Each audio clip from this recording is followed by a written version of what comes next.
and welcome back to my YouTube channel. My name's Leora and I talk on here about books, writing, sometimes other stuff as well. And today I'm doing another 24-hour readathon. It's been such a long time. I think it's been over 2 years since I last did a readathon, which is, I don't know how that happened, but it happened. I always love doing 24-hour readathons to just like motivate myself a little bit. And I've definitely taken my time to do like a day of reading in the last few years, but I've just never filmed and vlogged it again. So I thought it would be nice to do that again. I always do a 24-hour readathon by my own rules, so it just means that I will be prioritizing reading over the next 24 hours. I won't stay up all night. I'm not mentally stable enough to stay up an entire night reading currently. You know, it might happen to me in the future, but for now, it's just not worth the breakdown. It's like being hungover to me. I cannot deal with a little amount of sleep. That's just not, I can't do it. So I'll just be reading the 24 hours that I'm awake usually. So it is currently, what time is it? It is currently 11 o'clock on a Thursday. So I'll be reading until 11 o'clock tomorrow. I will also be doing some work today, but my plan is to listen to audiobooks whilst doing my work. So I'm really hoping I can do that. Like, I'm hoping I can get away with it. For those of you who are new to this channel, I am my own boss. So I do work for myself. So it's not as if I'll be like in a corporate job with my AirPods tricking everybody. So that's, don't worry about me, it's fine, it's fine. That's basically it. I'm very excited is what I was trying to say. I have to pack some orders, do some Etsy stuff. I want to design some new stuff too. I'm working on my website. So that's work things I have to do today. Reading, let's talk about reading. Okay, so the book I'm currently reading is The Inheritance Games by Jennifer Lynn Barnes. This is so good. I've almost finished it. So I'm hoping I can finish this first in this vlog and then look up a new book to listen to or to read. This is amazing. I've been enjoying this so much. I've also loved all Jennifer Lynn Barnes' other books. The other series, what was it called? The Naturals, which is basically about a group of teens that help the FBI with crimes, and it's all over the place. It's a wild series, but I've really enjoyed that one. This one is really, really good too. It's about a girl called Avery, and one day she gets pulled out of school and it turns out she's inherited a bunch of money from a rich family, from a man who died, but she didn't know that man, so she has to go to that mansion and listen to when the will is read to her. Turns out she's getting all his money, but all the actual heirs, like his grandsons and his daughters and stuff, are all very pissed at her for taking the money, but she doesn't know what's going on. So it's like a mystery. It's sort of, it has like Knives Out vibes, but there's also some romance in there, just a lot of intrigue and hidden hallways in a big mansion, which is my favorite thing. I love a good secret passageway. So I'm having the best time with this, to be honest. I've also flown through it. So this is what I'm reading. I'm also having a huge poetry moment currently. I've read a lot of poetry so far this month, so I'm hoping to also listen to or read some poetry in this vlog. So yeah, that's about it for now. Let's get to reading.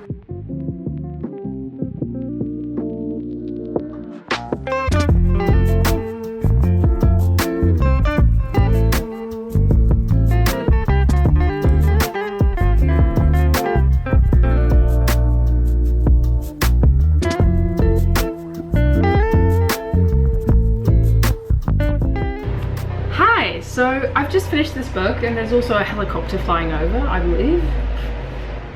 Incredibly loud and incredibly rude to be interrupting me like this. So I just finished The Inheritance Games by Jennifer Lynn Barnes and I had such a good time reading this. I'm definitely giving it 4 stars. Not 5 stars, just because there were like too many things annoying me for it to be 5 stars. Mainly the love interest situation. Why are the love triangles that are not even really triangles still happening in young adults? I just don't, like, okay, there's like very few instances where this can be done well, but this was just not one of them. Although I did thoroughly enjoy it, it also really annoyed me. So Avery is set to inherit everything that Tobias Hawthorne left behind. Even though she did not know him, she's not related, they have no idea why she was chosen. And then basically from there on out, they discover certain clues and Avery works together with the 4 brothers from Hawthorne House to discover like why was she set to inherit everything, like what's the mystery there. The plot twists were really what made me enjoy this book so much. I think Jennifer Lynn Barnes is so good at giving you like little pieces of information at the end of each chapter and you just want to keep on reading. You want to know, you need to know what happens. It's really good. And the plot twists, like some of them were like predictable, but still I felt like I didn't see it coming because there was just so many things happening so quickly. So like every time there'd be a plot twist, and then there'd be another plot twist and another secret hallway and another secret being revealed, and it kept me on my toes, and I had a really good time reading this, and I really enjoyed it. I also really enjoyed the banter between the characters. I enjoyed all of the brothers, even though I felt like sometimes they didn't have really like any discernible personality other than that one of them wears a suit and the other ones do not, and it's like, oh, and then there's this one guy who has a motorcycle. So like, I don't know, it just, but I mean, still, I gave it 4 stars just because it was so enjoyable and I had such a good time reading it. So I really liked it, that's all I can say. And the mystery part of it was just really good. I really enjoyed that. There's a part 2 and also a part 3. I need to read all of them. I'm very excited to read all of them at some point. So yeah, I had a really good time reading this actually. So that is the Inheritance games, and then immediately I started a new audiobook because of course I'm trying to do 24 hours of reading. So I started Bridge of Souls by Victoria Schwab. This is the 3rd book in like the Ghost Hunters series. So basically Victoria Schwab has a middle grade series which is all about Cassidy Blake, who can see ghosts, and she also has a ghost best friend, Jacob, which is really fun because he's a modern ghost. Like, he was born in the same day and age as her, but he tragically died, but he's her best friend. And it's really cool because like, you rarely get to read about modern day ghosts, you know, ghosts that want to read comics and that have played video games, and it's funny. I'm having a great time with it. These books are just the perfect mix of like creepy and scary, but then also funny and lots of banter and like just a good time. And they're fairly quick reads as well. So I picked up this audiobook and I'm going to be listening to that whilst doing my chores for the day. Oh, and another essential thing about these books is that Cassidy Blake can see ghosts, but her parents are actually ghost hunters with a ghost TV show, but they don't believe in ghosts. So that's just, it's really funny. Like, the setup is really good, and basically in each book they go to a different like ghostly city. So the first book is Edinburgh, so good. Second book, Paris, also really good, and this one is New Orleans, and so far it's been witchy spooky. I'm going to continue listening now, maybe grab a bite to eat some lunch. It's really dark outside today. Like, we had a couple of really good weather days, but like, it's almost like as if it's evening outside. It's so dark, and there was a lot of thunder as well, so I'm hoping that will clear up a bit during the day, but probably not.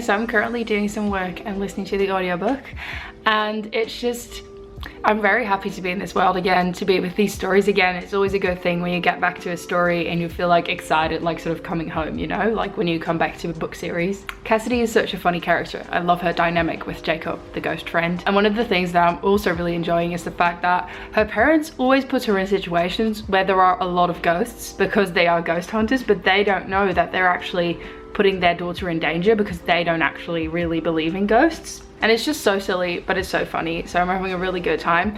Not sure if I'll finish this book like during this readathon, but I might, because it's really a lot of fun. So we'll see how it goes.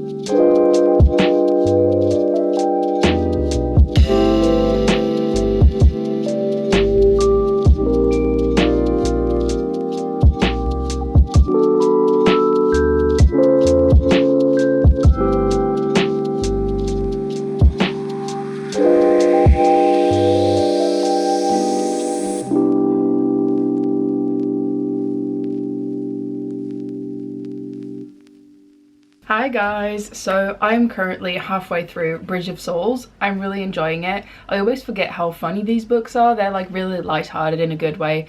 Actually, this one is quite scary as well. There was like a seance in there, and Cassidy's parents don't really believe in seances, or like her mother is more open to it than her father. During the seance, an actual ghost comes into contact with the man who's conducting the seance, and he's usually pretending. And one of my favorite things in fiction is when pretend psychics get an actual like paranormal apparition or something happening to them. It's just, I don't know, there's just such a sort of fun sense of irony in it. So that happened in this book as well, and I had a really great time reading it, although it was also genuinely quite scary, especially for a middle grade book. I was like a little bit creeped out. The audiobook narrator also just did a great job of like doing a scary voice that just creeped me out.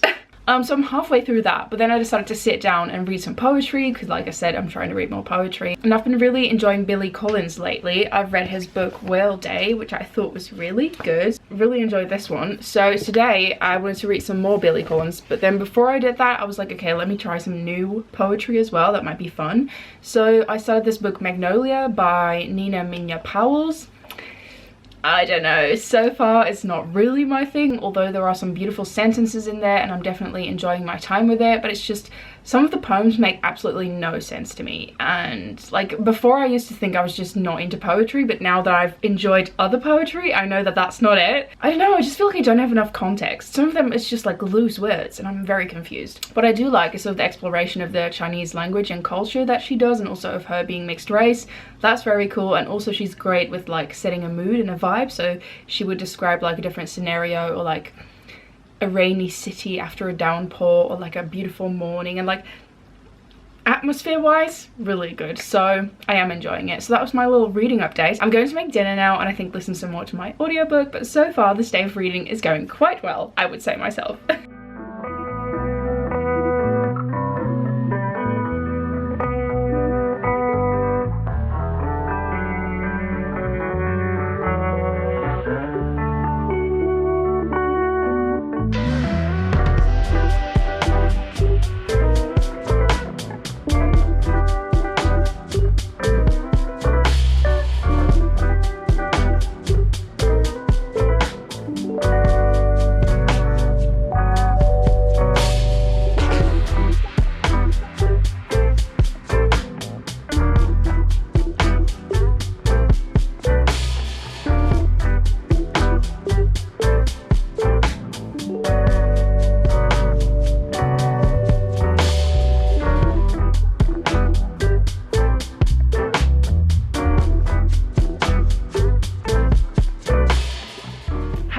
So I've had dinner. I made some wraps with some rice and cheese and vegetables, and it was really good actually. I still have to clean the kitchen.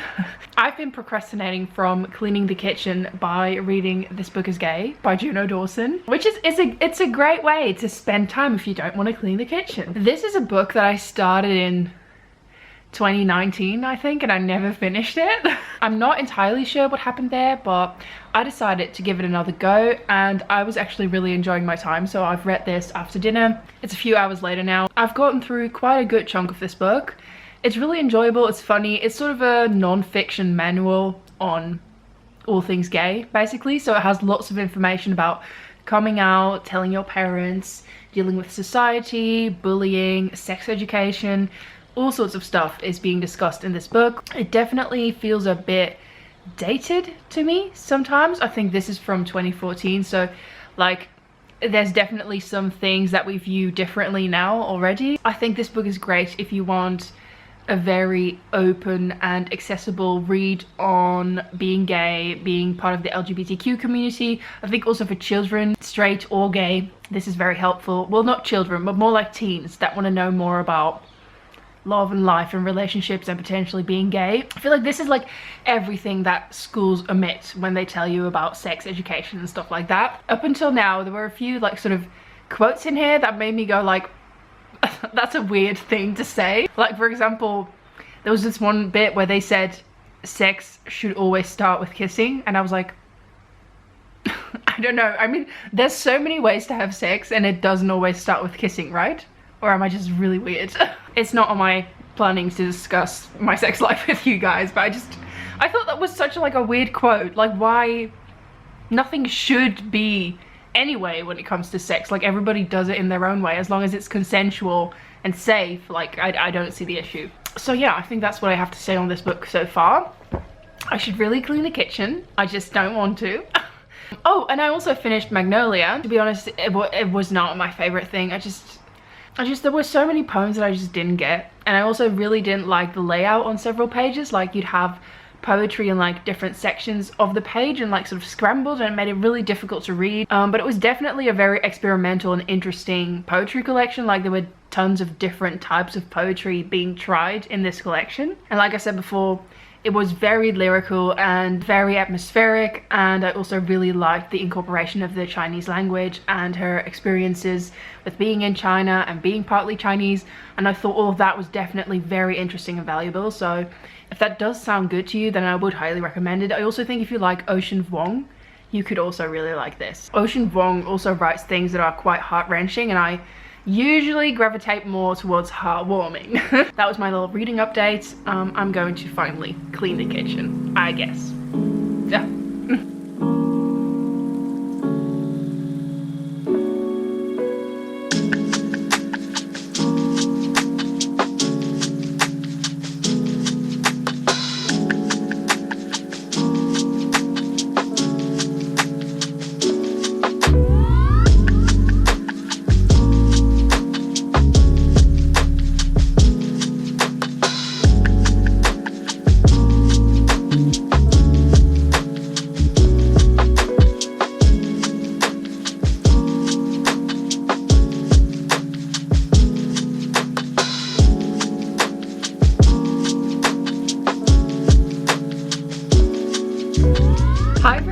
The 24 hours have passed and I've finished my 24-hour little readathon, and I have finished 5 books in total. A few of them were quite short, so let's quickly wrap up the books I hadn't really talked about. I did finish the whole of This Book Is Gay by Juno Dawson. I liked it. I thought it was humorous. I thought it was interesting to read, but I didn't learn a whole lot of new things. And also I think this book was very focused on gay men, and like if you're lesbian or bisexual or non-binary, then there isn't a lot in this book. It was also very binary. Like, it was mentioned in the beginning that not everybody who has male genitals identifies as male, and like it was briefly mentioned, but throughout the book most of the things being discussed were done so in a very binary like sort of box. I don't know, that just felt a little bit disappointing to me. And also asexuality is not really talked about in this book. Like, it's mentioned like sort of offhandedly a few times, but like there's also a sentence in there that says everybody wants to have sex, and it's like, no, not everybody wants to. That just was a little bit disappointing to me. I do know that Juno Dawson has also written a book on being trans, so I think maybe that steps out of the binary a little bit and sort of adds to this book, because it's a very similar cover as well, so I think it's like a set maybe. Then I picked up the Tea Dragon Society Part 2, the Dragon Festival, this morning, and it was so good. So I've already read the first Tea Dragon Society graphic novel by Kay O'Neill, and it made me so happy. It's basically this universe where there's all sorts of creatures and they all live together in beautiful nature. All the nature illustrations and like landscapes are so cute and so beautiful and just make me so happy. So basically they all live together with tea dragons, who are like sort of little Pokemon-esque beasts that grow leaves and flowers, and then from those you can brew tea, and they like live together and brew the tea. And community, family, it's all very apparent in these books, and it's just so cute and so heartwarming. And if you need something to cheer you up on a rainy day such as today, then I would highly recommend this. And like very gentle, like gentle fantasy, so I really enjoyed that. And there were a lot of dragons in it as well, like also big dragons, so that was also cool. And then I also finished Bridge of Souls by Victoria Schwab this morning right before 11. Very happy with that. It's not my favorite one out of the whole series, although the witchy occult vibes were very high in this one. It was funny, it was witty, I really enjoyed the adventures Cassidy, Lara and Jacob went on again, and it's definitely a fun read for the colder months and for Halloween and stuff. It's very spooky. So that was a little wrap up of the books I've read. Let me know in the comments down below, do you ever do a reading challenge? And of course let me know whether you enjoyed this video. Thank you so much for watching, and I hope you have a great day. Bye guys!